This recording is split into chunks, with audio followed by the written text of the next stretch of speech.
सुबह शाम मेरे दिमाग में सिर्फ एक यही लाइन है, मुझे ओलंपिक्स जीतना है। करोड़ों लोगों की तालियों के बीच जीत को अपने माथे पर सजाना, लेकिन उन्हीं करोड़ों आंखों के सामने हार को गले लगाना और उस हार को अपनी अगली जीत का आधार बनाना, ये है असली विजेता की पहचान। और ऐसे ही विजेता है विकास कृष्ण।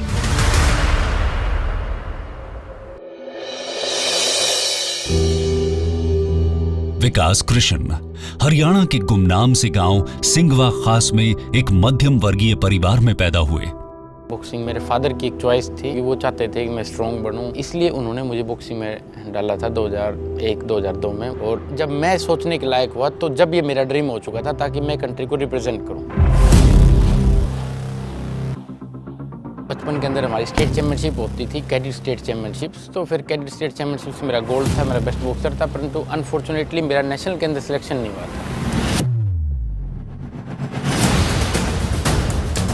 उसके बाद मेरे को एसआई में जाने का चांस मिला। मैंने उनका लड़का जो एल देवेंद्र सिंह था, ओलंपियन है, ओलंपिक क्वार्टर फाइनलिस्ट है 2012 ओलंपिक्स का, मैंने उसको नेशनल में हराया। 2010 में इंटरनेशनल डेब्यू करते ही गोल्ड मेडल्स का सुनहरा डबल पंच जड़ने के बाद विकास कृष्ण ने सिंगापुर समर यूथ ओलंपिक्स और एशियन गेम्स में भी अपनी ताकत और हुनर के दम पर जीत हासिल की।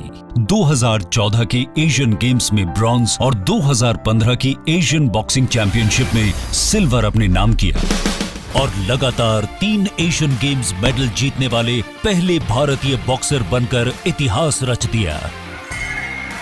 Vikas claims the victory. It'll go to the judges. मगर 2018 में उनके करियर को एक झटका लगा। मैं भी जीता हूँ उसी क्वार्टर फाइनल्स में चाइना के साथ। तो उसके बाद मेरे को आई बहुत बड़ा मेरे को कट था और फिर डॉक्टर्स ने मेरे, हमारे जो टीम के डॉक्टर हैं डॉक्टर करण ने, उन्होंने मेरे को मना कर दिया कि you should not continue fighting. And then it was up to the coaches कि वो क्या डिसाइड करें मेरे लिए। फिर उन सब ने मेरे को मना किया कि we can not take risk of your career.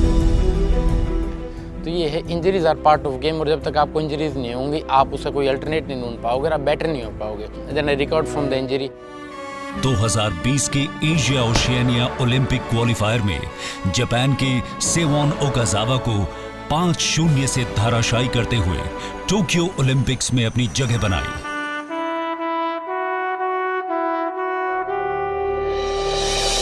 विकास कृष्ण के फैंस उन्हें प्यार से इंडियन टैंक भी बुलाते हैं। अब इस अर्जुन पुरस्कार विजेता इंडियन टैंक का अगला लक्ष्य 2021 के ओलंपिक्स में गोल्ड लाना है। तो अब मैं बहुत ज़्यादा स्ट्रॉन्ग हूँ 6'9" के अंदर। अब मेरे पास बहुत ज़्यादा एक्सपीरियंस है और पिछली जो गलतियों से मैंने सीखा है, चाहे वो डिफेंस का हो, चाहे वो अटैक का हो, जो भी टेक्निकल एस्पेक्ट्स को मैंने अब सुधारा है। टॉप स्कीम में हूँ तो वो भी एक गवर्नमेंट की स्कीम है। आपके पास बेस्ट रिकवरी मेथड्स हैं, ऑसम ट्रेनिंग फैसिलिटीज़ हैं, ऑसम ट्रेनर्स हैं, तो और आपको चाहिए क्या? और जो अभी इस बार का ओलंपिक है तो सबसे बड़ा मतलब अगर हमारा कोई प्रबल दावेदार है तो विकास कृष्ण है, नो डाउट। विकास का अगर हार्ड पंच अगर किसी भी ओपोनेंट को लग जाए, चाहे उज़्बेकिस्तान हो, कजाकिस्तान हो, जापान हो, थाईलैंड हो, क्यूबा हो, वो डेफिनेटली नॉकडाउन होगा। ओलंपिक में कांस्य पदक विजेता विजेंदर सिंह के अलावा विकास इकलौते ऐसे भारतीय बॉक्सर हैं जिन्होंने 3 बार ओलंपिक्स के लिए क्वालिफाई किया है। यानी इस बार रिंग में उतरते हुए विकास कृष्ण पर नजरें होंगी सारे हिंदुस्तान की, क्योंकि इनके मजबूत कंधों पर टिकी है 130 करोड़ भारतीयों की ओलंपिक्स की आशा।